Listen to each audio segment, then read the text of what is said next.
I'm a big fan of Dacia. I'd even go so far as to say the Duster is the best car on sale right now. It's roomy, it's cheap to buy, it's cheap to run, and it looks pretty good. But what if you want a Duster but bigger? I'm Alex Goy, you're watching Driven, and this is the Dacia Bigster.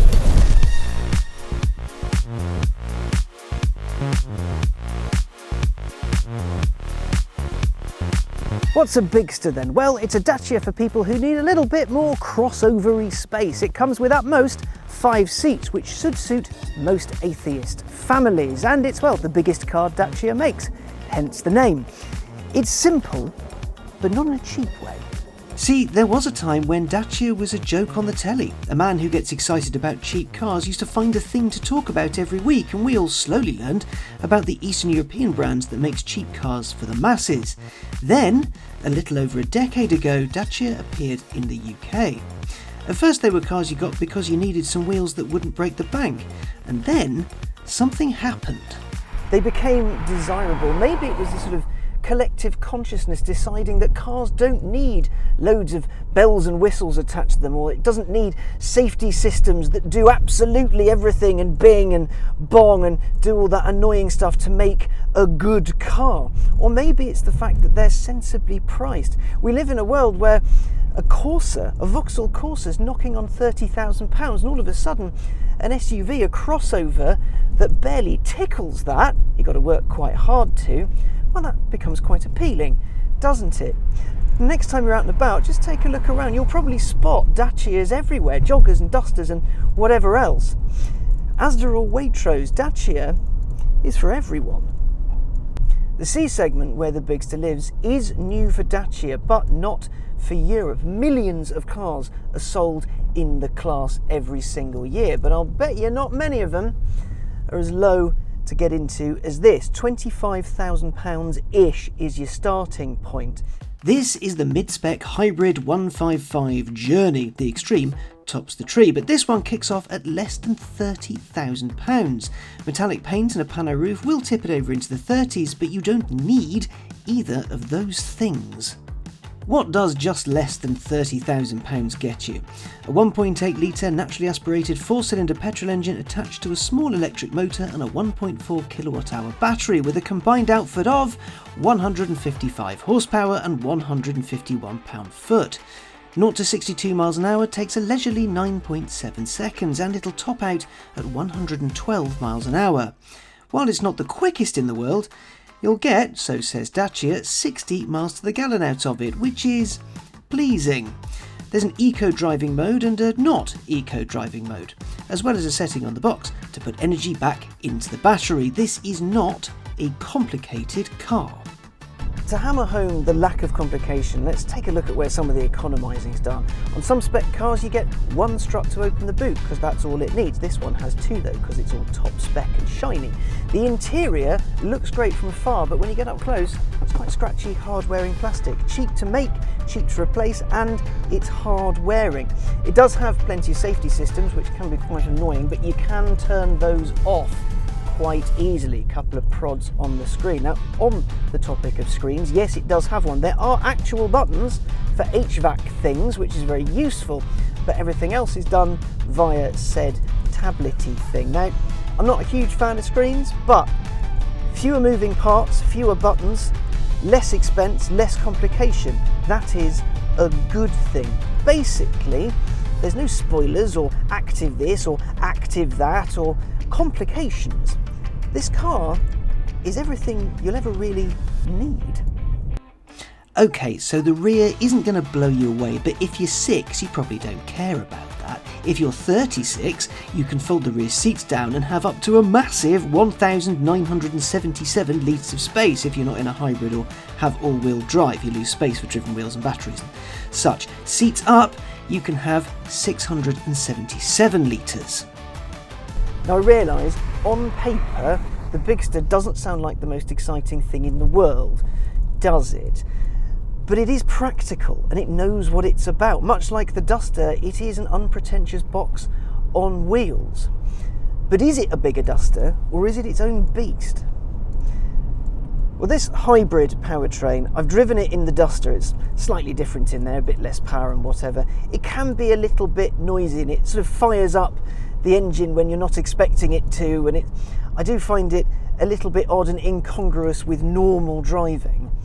But on the motorway, when you're just cruising around, you do 55 mpg. That's what I've been averaging pretty much all day. It just does economy.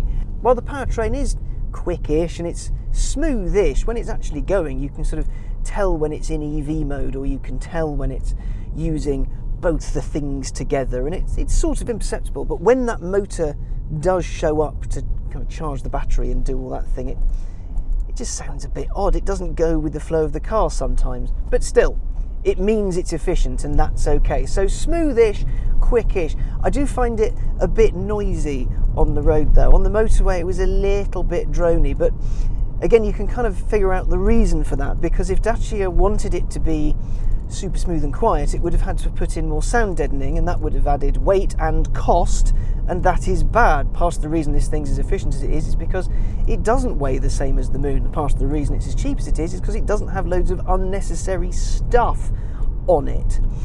Now, the ride, it's not the best in the world. I don't feel like I'm being gently whisked over, I don't know, smooth custard. It is a little bit lumpy bumpy, especially on UK back roads like this one. But the back of your mind, you're going, yeah, but it's cheap, isn't it? So it doesn't matter. You buy it because it's affordable, not because it is the zenith of comfort. I will say, I absolutely love the interior. I love the shapes of it. I love the feel of it.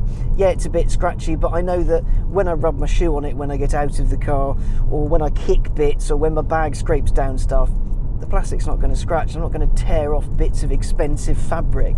It's just going to survive, which means it's not only idiot-proof, but child-proof. I can picture one of these being used as a suburban wagon to get kids to and from school, or the supermarket, or swimming lessons, or whatever it is that families do with stuff like this. It's been designed with family in mind. The boot is also massive. You can fit a whole other family of 5 in the back of there if you want to. It's rather fine. I mean, it is big, and it's kind of in the name. It lives up to that, and that's a positive. Now, Dacia does have its lovely infotainment screen. I found it a little bit slow on the uptake sometimes. It tends to be when you get in the car. It takes a moment or two to wake up. But the touch response, again, it's not the best in the world. I kind of press stuff and sometimes it needs a moment to think. And that's not necessarily in the morning, but just when you prod it. It's got CarPlay in it, which is perfect for me, because as wonderful as Dacia's inbuilt system is, I just like listening to my own music, and I prefer Google Maps. There's connectivity options through the wazoo if you want to use them, but you don't have to. There's also various off-road things, because obviously this is a chunky adventurer car, so you can press a button and see what angle the car's at and things like that, but it doesn't really matter. You're probably not going to use it. It's a neat touch, and it steers very much into this is an adventurous skid, but it's nice to have. It's one of the things that I don't think it cost them anything to put in it, so why not bang it in there?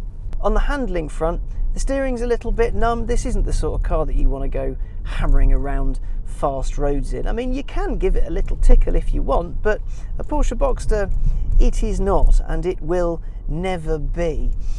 I don't think if anyone comes out of the vendor, they'll turn their nose up at it.